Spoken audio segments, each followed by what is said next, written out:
السلام علیکم ورحمۃ اللہ وبرکاتہ۔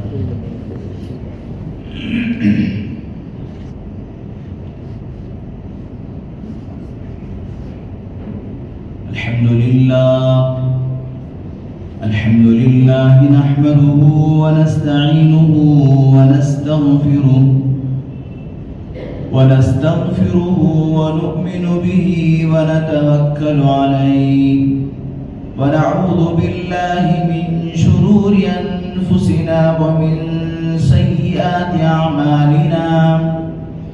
من يهده الله فلا مضل له ومن يضلله فلا هادي له ونشهد أن لا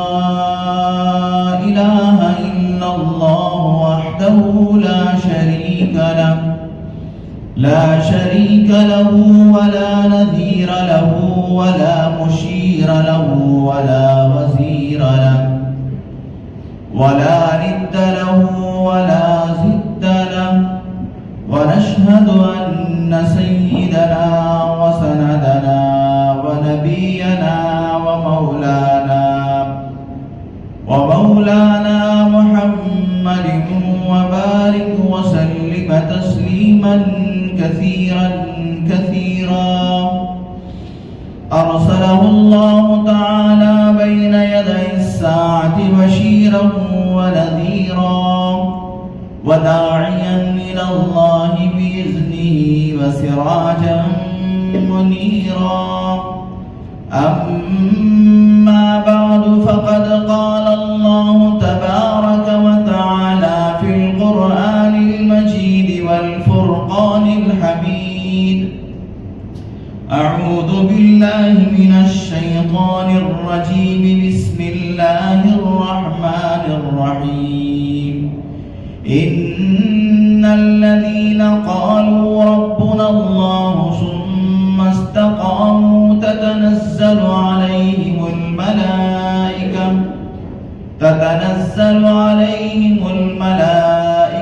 ألا تخافوا ولا تحزنوا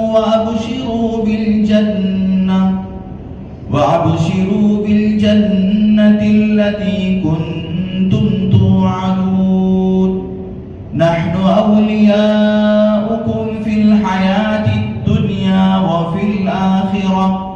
ولكم فيها ما تشتهي أنفسكم ولكم فيها ما تدعون نزلا من غفور رحيم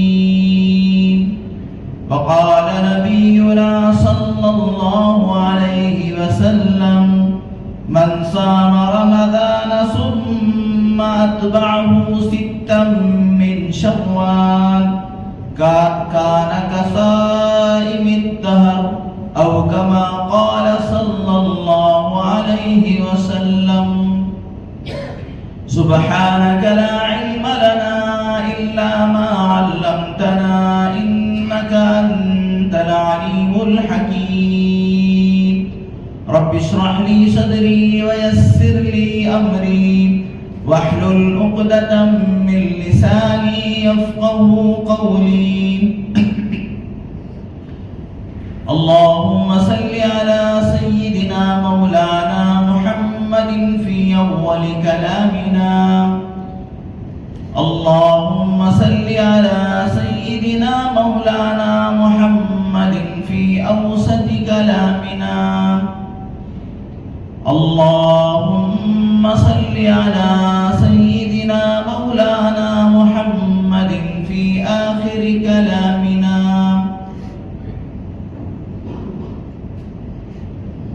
تمام تر تعریفیں بڑائیاں اور بزرگیاں خدائے وحدہ ولا شریک لہ کے لیے جس کی خدائی میں کوئی شریک نہیں، وہ اکیلا پروردگار ہے۔ ہر پل ہر لمحہ کروڑ انگنت لاتعداد درود و سلام امام الانبیاء خاتم النبیین سید المرسلین رحمت للعالمین محبوب کبریا محمد عربی محمد مصطفیٰ احمد مجتبی حضرت رسول پاک صلی اللہ علیہ وسلم یا رب صلی وسلم دائما ابدا علی حبیبک خیر الخلق کلہم۔ معزز و محترم سامعین اکرام، فرزندان اسلام، بہت ہی قابل قدر بزرگوں اور دوستوں، اللہ جل جلالہ و عم نوالہ کا بہت ہی بڑا فضل اور اس کا انعام و احسان، اللہ تبارک و تعالی نے ہمیں رمضان کا مبارک مہینہ عطا فرمایا اور اس کے اندر کچھ ٹوٹی پھوٹی عبادت کی اللہ نے توفیق عطا فرمایا۔ قرآن مجید کے اندر جہاں اللہ تبارک و تعالی نے رمضان کا تذکرہ فرمایا، اس کی اللہ تبارک و تعالی نے بہت ہی بہترین انداز میں رمضان کے مہینے کو گزارنے اور پھر رمضان کے مہینے کو پانے پر جو ترتیب اللہ تبارک و تعالی نے بتائی، وہ بہت ہی پیارے انداز میں، بہترین انداز میں اللہ نے سمجھایا۔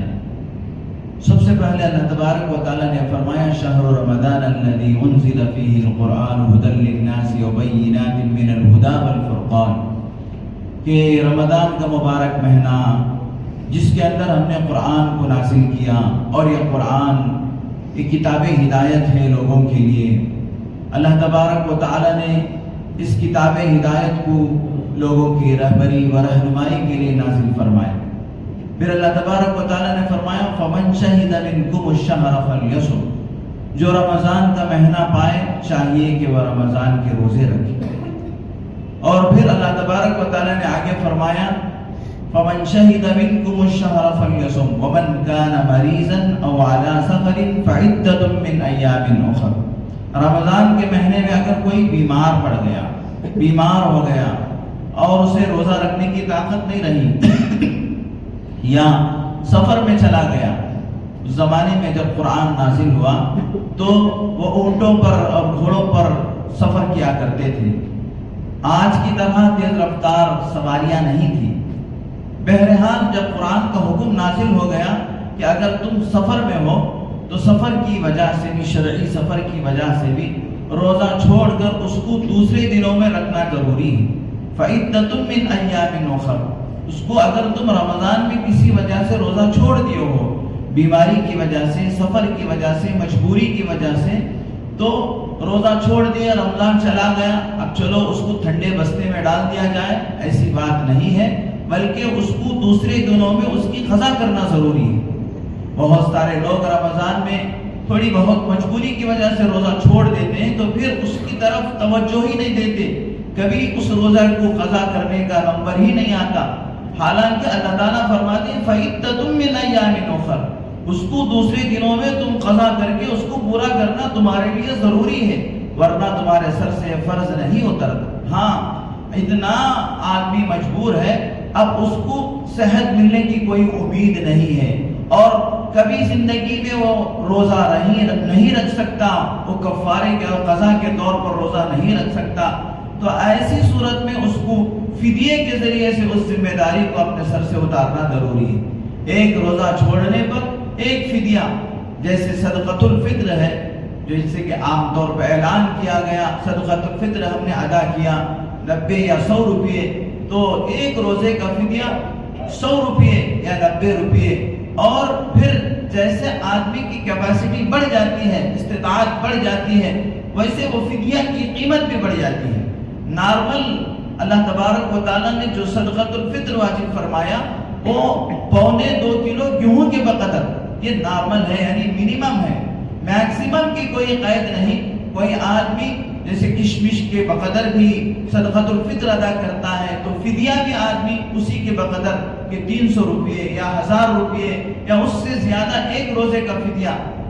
اس آدمی کے لیے جو پھر کیا ہے کبھی زندگی میں روزے کی قضا نہیں رکھ سکتا، وہ آدمی فدیہ ادا کرے گا۔ تو اللہ تبارک و تعالیٰ نے فرمایا فَعِدَّةٌ مِّنْ أَيَّامٍ أُخَرَ،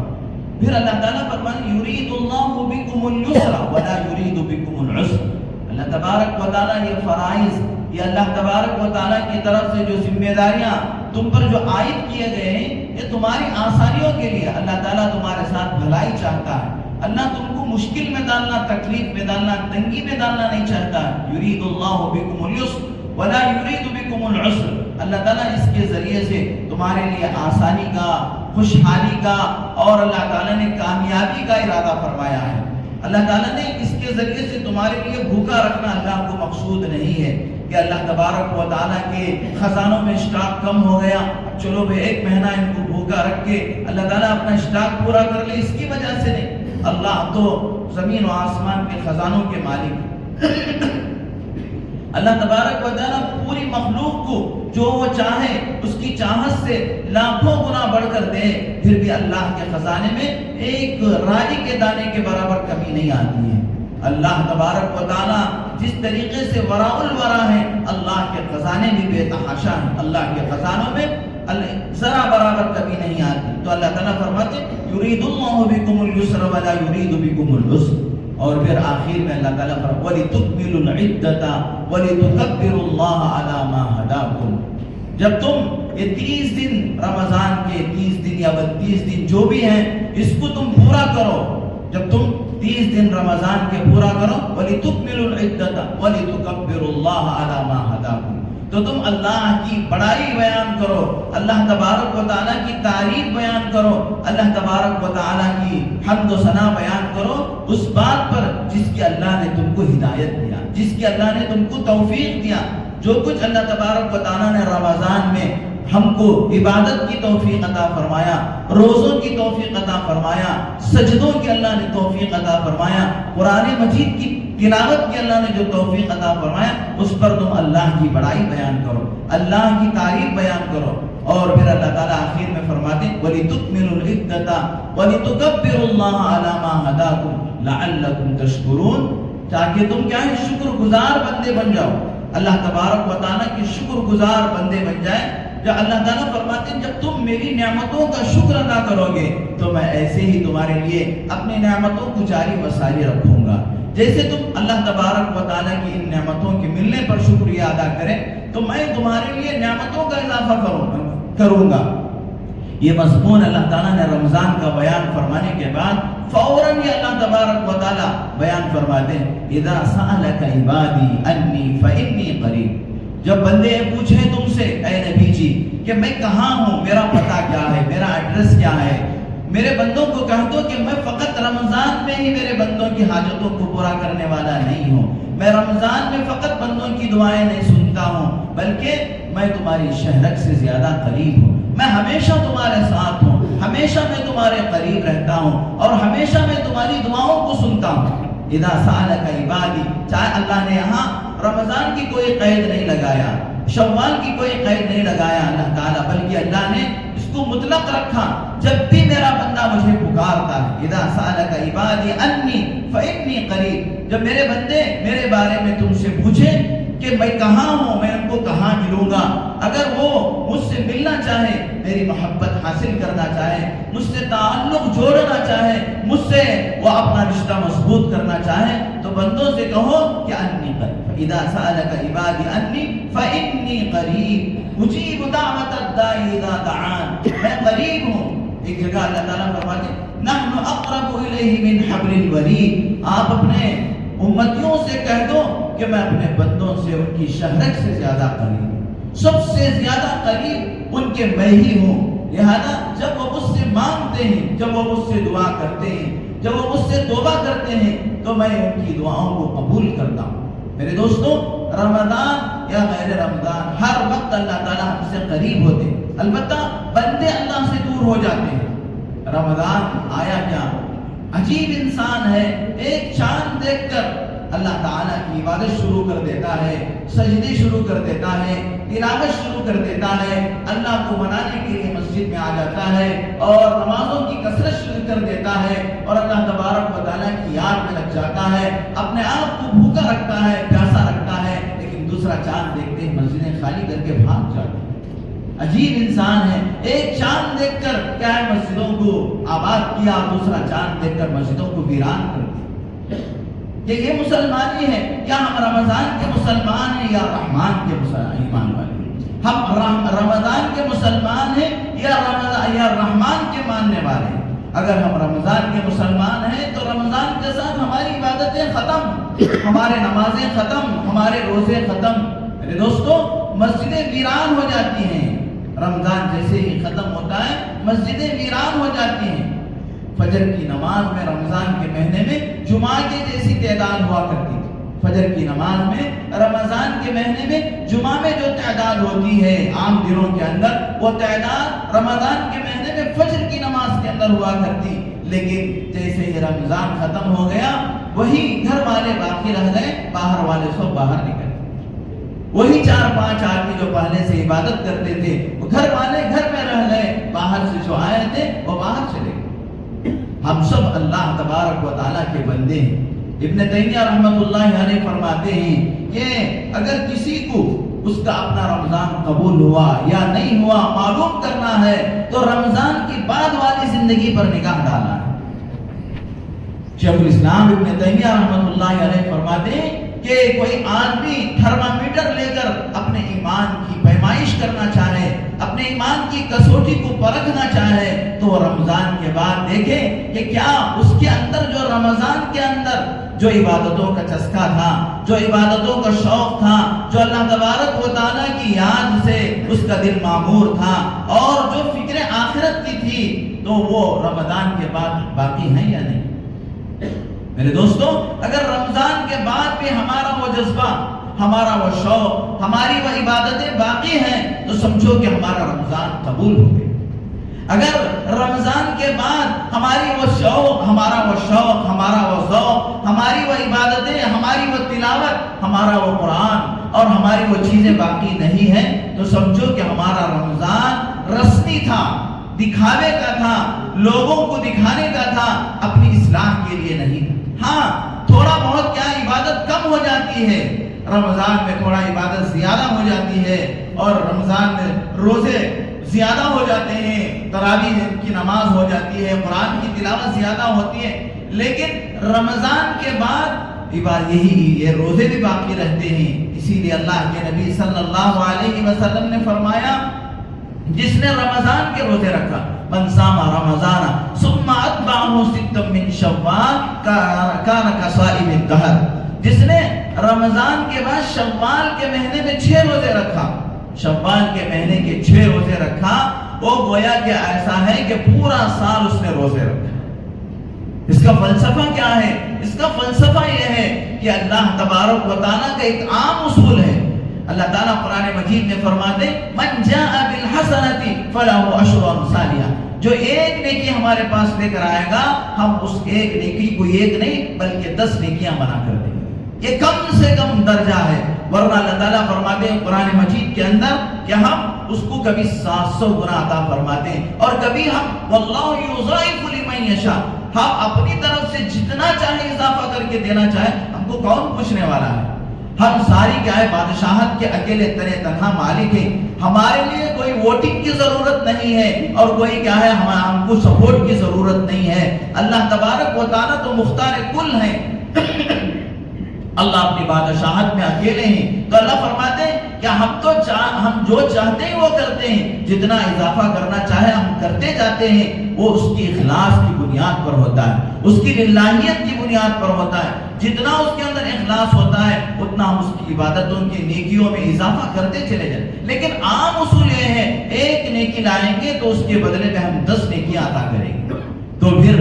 ایک مہینہ مثال کے تو چاہے وہ 29 کا مہینہ ہو یا 30 کا، لیکن اللہ نے ثواب تو 30 روزوں کا دے۔ اس سال ہم نے 29 روزے رکھے لیکن ثواب 30 کا ہم کو ملا۔ اب 30 روزے ہم رکھے تو 30 کو اگر ہم ملٹیپلائی کریں گے 10 سے تو 300 دن ہو جائیں گے، اور میں سال کے جو 360 دن ہوتے ہیں چاند کے حساب سے، وہ سورج کے حساب سے انگریزی کے حساب سے 365 دن ہوتے ہیں، لیکن چاند کے حساب سے اسی لیے ہر سال 5 دن گھٹ جاتے ہیں۔ تو اس سال ہم کو کیا ہے رمضان اپریل میں کیا ہے مارچ میں ملا اور مارچ میں ختم ہو گیا۔ آئندہ سال جو ہمارا رمضان آئے گا وہ فروری کے اندر ہی آ جائے گا، فروری کے مہینے میں آ جائے گا۔ اور میرے دوستو میں آپ کو کیا بتاؤں، اللہ تبارک و تعالیٰ نے ہمارے اکابرین کو، ہمارے بزرگوں کو یہ جب کوئی ٹیکنالوجی، کوئی کمپیوٹر، کوئی سائنس کی ایجاد نہیں تھی، اسی وقت اللہ تبارک و تعالیٰ نے ان کو ایسی ذہانت عطا فرمایا تھا، ایسا علم عطا فرمایا تھا۔ امام جعفر رحمۃ اللہ رضی اللہ تعالیٰ نے فرمایا کہ جس رمضان کا جو 5واں دن ہوتا ہے، 5واں روزہ جو ہوتا ہے، رمضان کا جو 5واں روزہ ہوتا ہے، وہ اگلے سال کے رمضان کا پہلا دن ہوتا ہے، وہ اگلے سال کے رمضان کا پہلا دن ہوتا ہے، یہ انہوں نے بتایا، اور اس پر آج تک کوئی غلطی نہیں ہوئی۔ ہم اگر دیکھیں گے تو ہمارا جو گزشتہ رمضان گزرا اس کا 5واں روزہ ہمارے اس سال کے رمضان کا پہلا دن، ہمارے اس سال کے رمضان کا پہلا دن، اور اس سال کا جو ہمارا 5واں روزہ گزرا ہے وہ آئندہ سال کے رمضان کا پہلا دن ہوتا ہے۔ اور اس طریقے سے میں بتا رہا تھا کہ جب ہم 30 روزے رکھیں گے تو اللہ تبارک و تعالی اس کو 10 سے اضافہ فرما کر 300 دن کا ثواب عطا فرمائیں گے۔ اب 60 دن جو باقی رہ گئے، یہ اگر ہم شوال کے 6 روزے رکھیں گے تو اس 6 روزوں کو اللہ تعالیٰ 60 روزوں کا ثواب عطا فرما کر گویا کہ پورا سال روزہ رکھنے کا اللہ تعالیٰ ثواب عطا فرما۔ تو میں یہ کہہ رہا تھا کہ رمضان میں عبادت زیادہ ہوتی ہے، لیکن غیر رمضان میں پورے طور پر عبادت چھوٹ نہیں جاتی، کچھ نہ کچھ باقی رہتی ہے۔ یہ اللہ تبارک و اللہ کے نبی صلی اللہ علیہ وسلم نے فرمایا کہ ہر مہینے کے 3 روزے رکھیں گے تو گویا کہ 30 دن کے روزے رکھنے کا ثواب ملے گا۔ اللہ کے نبی صلی اللہ علیہ وسلم ایام 20 کے روزے رکھا کرتے تھے، یعنی 13، 14 اور 15 جو چاند کی تاریخ ہے، ان تاریخوں میں اللہ کے نبی صلی اللہ علیہ وسلم روزہ رکھا کرتے تھے۔ تو اس کا مطلب یہ ہے کہ رمضان چلے جانے کے بعد عبادت نہیں چھوٹتی، رمضان چلے جانے کے بعد نماز ختم نہیں ہوتی، رمضان چلے جانے کے بعد قرآن کی تلاوت ختم نہیں ہوتی، وہ باقی رہتی ہے، لیکن عبادت کے اندر تھوڑی چھوٹ آ جاتی ہے۔ اور اللہ تبارک و تعالیٰ قرآن میں فرماتے وَاعْبُدْ رَبَّكَ حَتَّى يَأْتِيَكَ الْيَقِينُ، اللہ کی تم عبادت کرتے رہو کرتے رہو کرتے رہو یہاں تک کہ یقین آ جائے۔ یقین سے مراد یہاں پر موت ہے۔ تمام مفسرین نے یقین سے موت کا ترجمہ کیا ہے، اس لیے کہ دنیا میں جتنی چیزیں ہیں ان تمام چیزوں کی کوئی گارنٹی نہیں، لیکن موت کی سب کو گارنٹی، موت بہرحال آنے والی، اس لیے قرآن کی تعبیر نے اس کو یقین، قرآن نے اس کو یقین سے تعبیر کیا ہے، یقینی چیز ہے۔ فرمایا موت یقینی ہے، کفن میں شک ہے۔ آدمی کو موت تو آنا یقینی ہے، لیکن کفن ملے گا یا نہیں ملے گا اس میں شک ہے۔ بہت سارے لوگ لاکھوں پتی رہتے ہیں، کروڑوں پتی رہتے ہیں، لیکن میرے دوستو کبھی کبھی ایسے حادثات آتے ہیں کہ ان کی اولاد کو دفنانے کا بھی ان کو موقع نہیں ملتا، اور ان کی اولاد کو کفنانے کا بھی موقع نہیں ملتا، اور ان کی اولاد کو، ان کے رشتہ داروں کو، ان کے عزیز و اقارب کو ان کی نماز جنازہ میں شرکت کی بھی توفیق نہیں ملتی۔ موت تو آ گئی، لیکن نہ کفن ملا، نہ دفن ملا، نہ نماز جنازہ ملی۔ اس لیے اللہ تعالیٰ فرماتے ہیں وَاعْبُدْ رَبَّكَ حَتَّى يَأْتِيَكَ الْيَقِينُ، تم اللہ کی عبادت اس وقت تک کرتے رہو جب تک کہ تم کو موت نہ آ جائے۔ اسی طریقے سے میرے دوستو ہمارے رمضان قبول ہوا یا نہیں ہوا، اس کی ایک اور مثال علماء نے لکھا ہے کہ ہمارے گھر کے اندر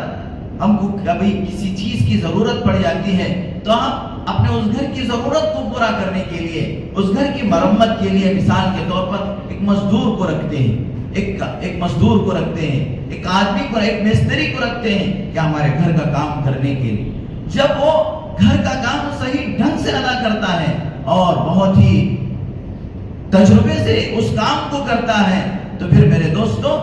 جب دوبارہ اس کو ضرورت پڑتی ہے تو گھر والے سب یاد کرتے ہیں کہ اسی آدمی کو بلایا جائے، اسی آدمی سے کام لیا جائے، وہ بہت اچھے کام والا ہے، وہ بہترین کام والا ہے۔ اسی طریقے سے میرے دوستو اگر ہم کوئی رمضان اچھی طریقے سے ادا کر لیتے ہیں، ڈھنگ سے ادا کر لیتے ہیں تو اللہ تعالیٰ اپنے فضل سے اگلا رمضان بھی ہمیں عطا کرتے ہیں کہ میرا بندہ بہت کیا ہے ڈھنگ سے عبادت کرنے والا ہے، بہت طریقے سے عبادت کرنے والا ہے، بہت کیا ہے سلجھا ہوا ہے۔ تو لہذا میرے دوستو اللہ تبارک و تعالیٰ اپنی نعمت کے اندر اضافہ فرماتے ہوئے اگلا رمضان بھی عطا فرماتے ہیں۔ اور میرے دوستو اللہ تبارک و تعالیٰ نے جو نعمتیں ہم کو عطا فرمائے ہیں ان تمام نعمتوں میں سب سے بڑی نعمت ایمان کے بعد وہ صحت کی نعمت ہے۔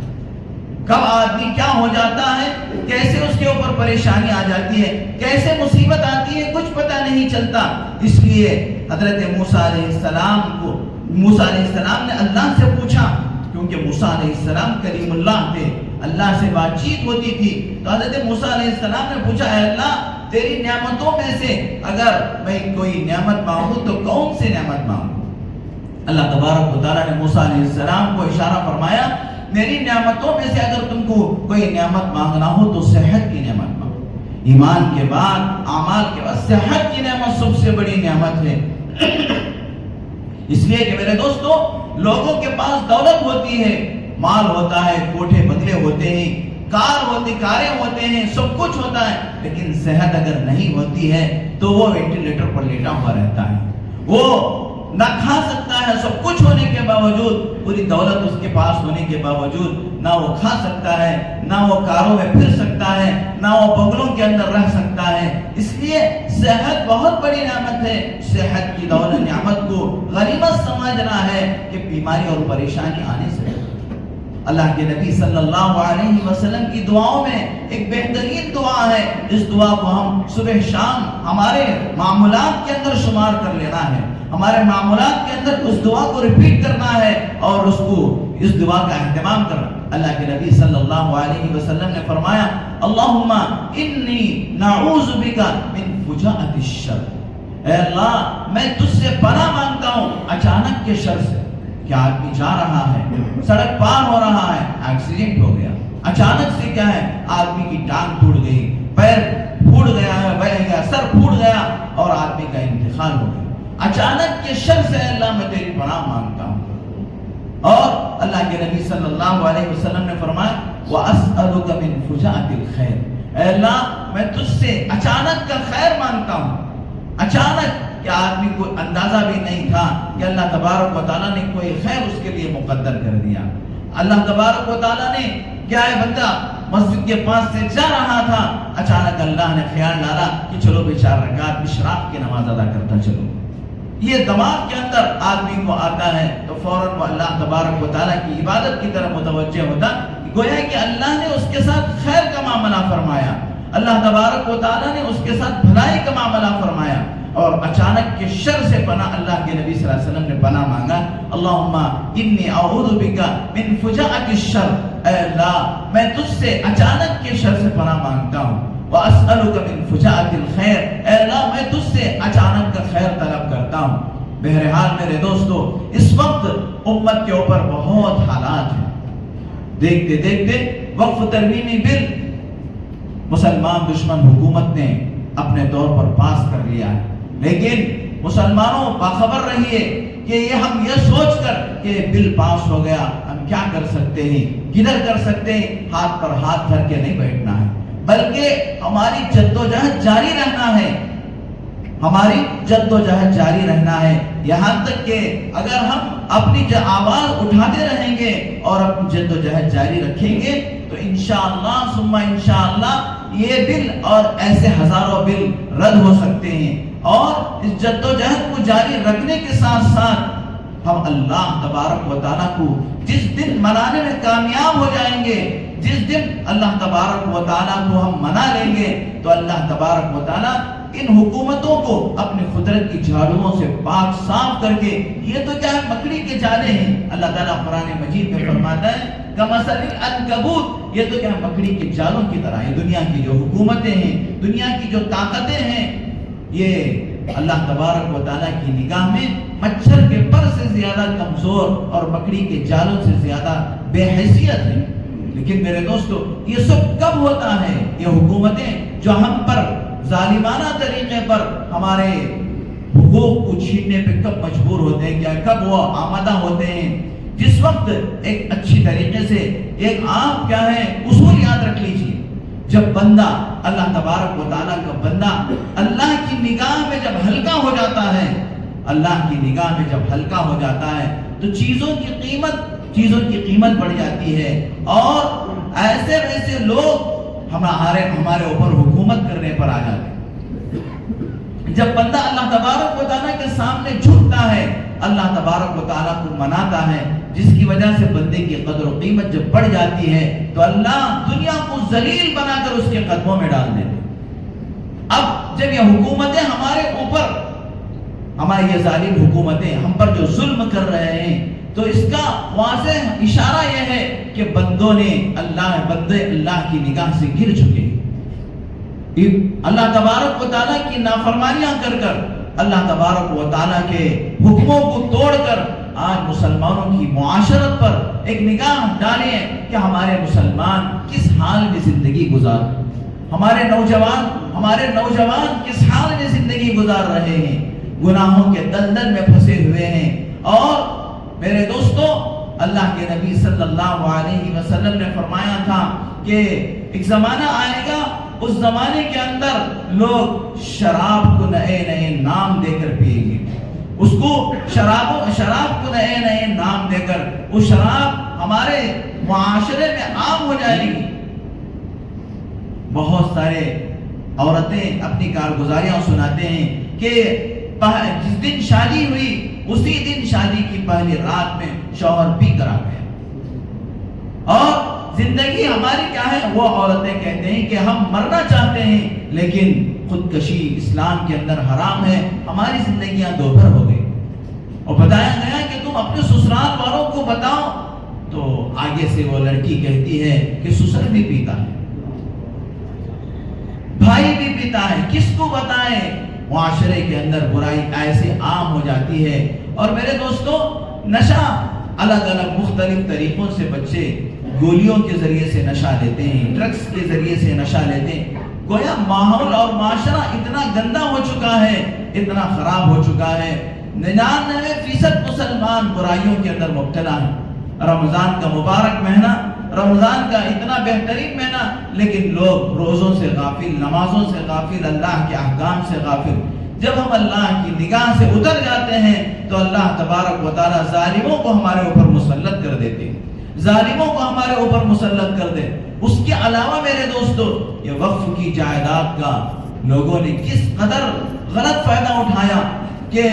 جو بھی کیا ہے، وقف بورڈ میں جو بھی لوگ رہتے ہیں، انہوں نے وقف کی جائیداد کو اپنی باپ کی جائیداد سمجھ کر انہوں نے اس کا غلط استعمال کیا، غلط لوگوں میں بیچ دیا اور غلط طریقے سے اسے ہڑپنے لگے۔ یہ وقف جو ہے یہ اللہ کے نبی صلی اللہ علیہ وسلم کے زمانے سے ہے۔ اللہ تبارک و تعالیٰ کے نبی صلی اللہ علیہ وسلم نے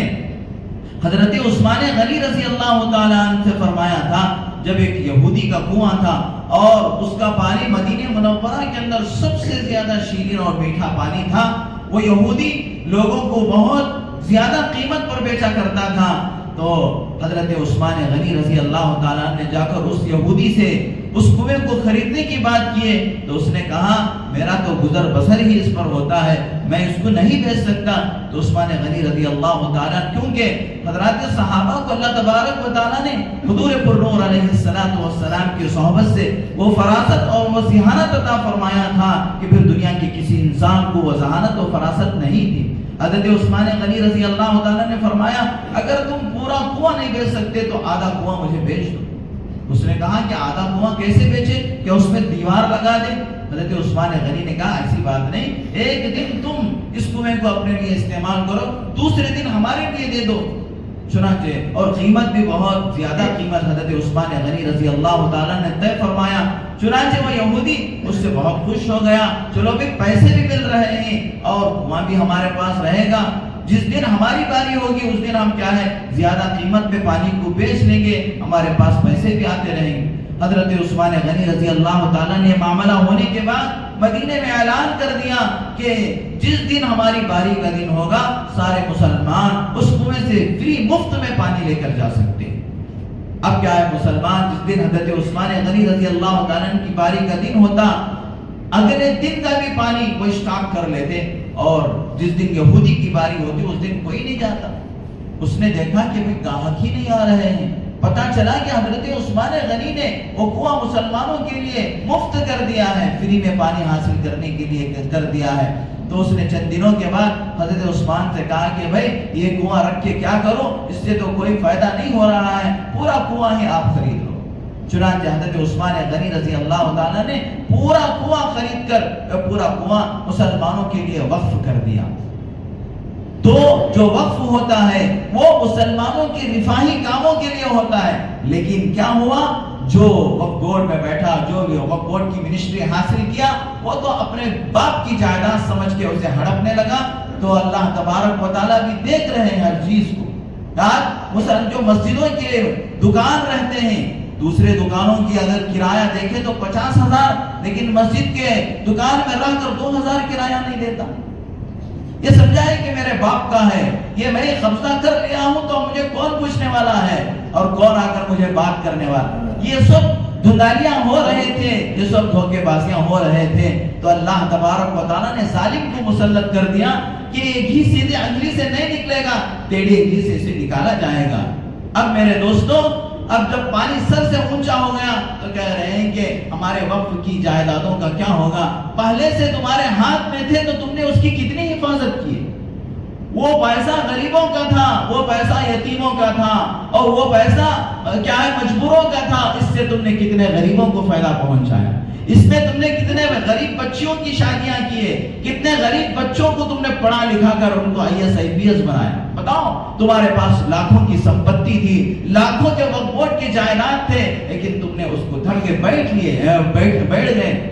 تو میرے دوستوں، جہاں ہماری غلطی ہوتی ہے وہیں پر اللہ کی طرف سے کوئی عذاب آتا ہے، وہیں پر اللہ تعالیٰ نے درست کرنے کے لیے کوئی کوڑا اللہ تبارک و تعالیٰ نے لگاتا ہے۔ اگر ہم صحیح سے رہتے ہیں تو اللہ تبارک و تعالیٰ یہ نظام صحیح چلاتے رہتے ہیں۔ لہذا میرے دوستوں، اب جو یہ وقف بل آیا ہے، اس کے لیے ہمیں ٹھنڈے بستے میں نہیں پڑ جانی چاہیے کہ چلو کہ ہو گیا کیا ہے، بلکہ ہمارے اکابرین صبح شام کوششیں کر رہے ہیں، دعائیں کر رہے ہیں۔ حضرت مولانا ارشد مدنی جمعیت العلماء کے صدر، انہوں نے کہا ہے کہ ہمارے جہاں یونٹ ہیں، یعنی ہمارے جمعیت العلماء کی طرف سے ہر علاقے کے اندر، ہر ضلع کے اندر، ہر شہر کے اندر جتنے ہمارے کورٹ ہیں، ہائی کورٹ ہو یا کورٹ ہو، ان تمام کورٹوں کے اندر ہم اس کے خلاف کیا ہے عرضی دائر کریں گے، اس کے خلاف مقدمہ لڑیں گے، سپریم کورٹ تک جائیں گے۔ اور الحمدللہ ثم الحمدللہ، اس وقت ہمارے ساتھ پوری اپوزیشن ہمارے ساتھ ہے، پوری اپوزیشن، وہ چاہے کوئی بھی پارٹی ہو، جتنے بھی اپوزیشن پارٹی والے ہیں، رکے جو کیا ہے سیکولرزم کا چوغا پہن کر مسلمانوں کو دھوکہ دیا ہے، وہ انشاءاللہ اللہ تبارک و تعالیٰ کی لاٹھی میں آواز نہیں ہے۔ اللہ تبارک و تعالیٰ کے یہاں دیر تو ہے، اندھیر نہیں ہے۔ ان کو سبق سکھایا جائے گا جن لوگوں نے مسلمانوں کے ساتھ غداری کی ہے، جو کیا ہے سیکولرزم کا نعرہ لگا کر مسلمانوں کو دھوکہ دیا ہے، وہ ان قریب دیکھ لیں گے کہ ان کے ساتھ کیا ہوگا۔ لیکن میرے دوستوں مسلمانوں، ہم لوگوں کو جو کرنا ہے، ایک تو کیا ہے، اس کے لیے جب بھی جس وقت بھی ہمارے بڑوں کی طرف سے، ہمارے اکابرین کی طرف سے آواز لگائیں، ہم لبیک کہتے ہوئے اپنی جانوں کی پرواہ کیے بغیر، اپنے کیا ہے وقت کی قربانی دے کر، اپنے استعداد کی قربانی دے کر اس وقت وہ بل کو کینسل اور کیا ہے رد کرانے کے لیے ہم کو کوشش کرنا ہے۔ دوسرے یہ ہے کہ ہم اللہ تبارک و تعالیٰ سے دوری اختیار کر چکے ہیں، اللہ سے ہم کو قربت حاصل کرنا ہے۔ اللہ تعالیٰ فرماتے میرے بندوں سے کہہ دو کہ میں ہمیشہ تمہارے قریب رہتا ہوں، مجھ سے مانگو میں تمہاری دعاؤں کو قبول کروں گا۔ اللہ تعالیٰ فرماتے ہیں کہ میں تمہاری شرک سے زیادہ قریب ہوں، مجھے منا لو، ساری چیزیں تمہاری درست ہو جائیں گی۔ ہم اللہ کو منانے میں جس دن کامیاب ہو جائیں گے تو پھر میرے دوستوں یہ دنیا کی حکومتیں، یہ سب کچھ کیا ہے ہماری چوٹیوں میں آ کر پڑیں گے۔ اللہ تعالیٰ سے دعا ہے کہ اللہ تبارک و تعالیٰ اس وقت جو مسلمانوں پر حالات آئے ہیں، ان حالات کو اللہ تعالیٰ دور فرما کر ہمارے اس ملک عزیز کے اندر ہم سب کو اطمینان کے ساتھ، چین سکون کے ساتھ، عزت کے ساتھ، مسلمانوں کے تشخص کے ساتھ، اسلامی تمام تشخصات کے ساتھ زندگی گزارنے کی توفیق عطا فرمائے۔ وآخر دعوانا الحمدللہ۔